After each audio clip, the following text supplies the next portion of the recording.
Seuls nous sommes invisibles, ensemble nous sommes invincibles.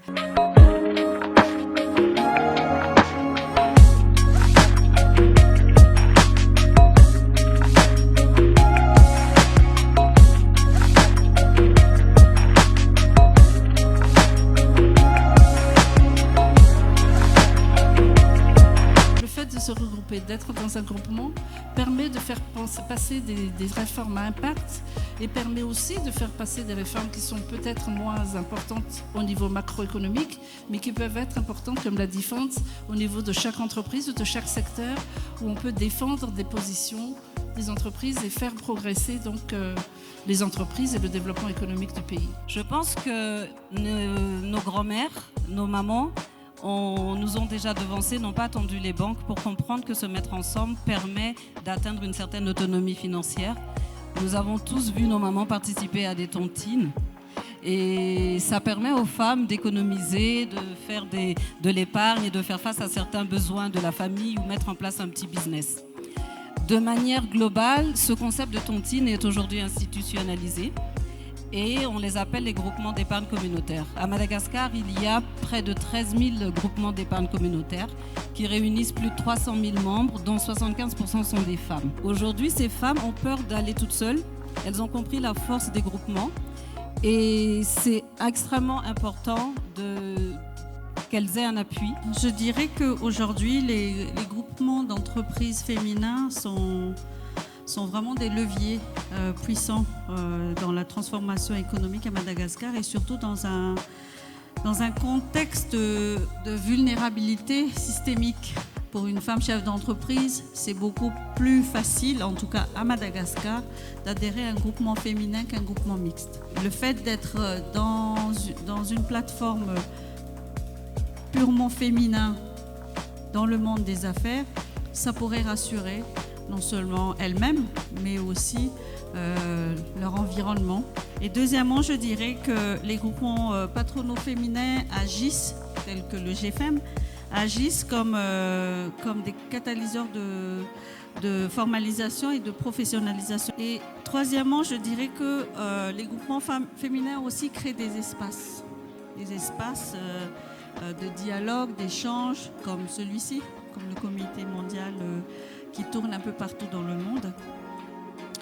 Et on reste aussi à l'échelle beaucoup plus stratégique et macroéconomique comme une force de proposition.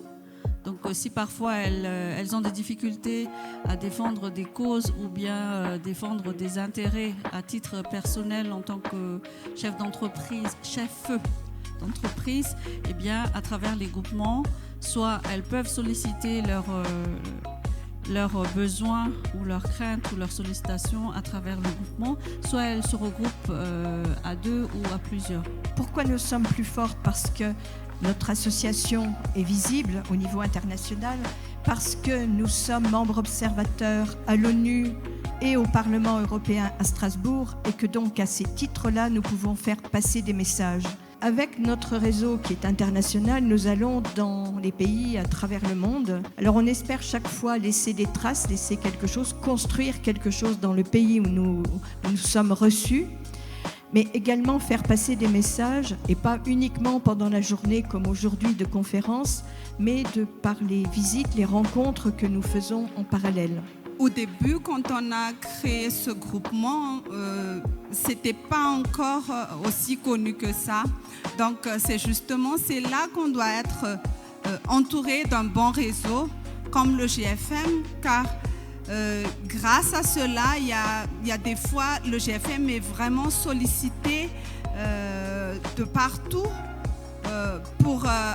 auprès des organisations. Donc, quand il y a une sollicitation au niveau pour le secteur de l'énergie, donc la présidente me mandate des fois pour aller représenter le GFM, et c'est grâce à ça que j'ai commencé à développer également mon réseau et que j'ai pu regrouper d'autres acteurs et participer également dans des événements comme ça. Il faut toujours être présent dans des événements. Grâce à ça, vous développez déjà des réseaux, et donc pour mon cas, à chaque fois que je vais dans des événements, je recrute toujours des membres. Il y a toujours un recrutement après ces participations et on commence à me connaître et on commence à nous solliciter. Donc maintenant, en ce moment, MCCI est vraiment sollicité également pour l'initiative M300 qui est l'initiative du gouvernement pour faire avancer le secteur de l'énergie. Comment je me suis imposée?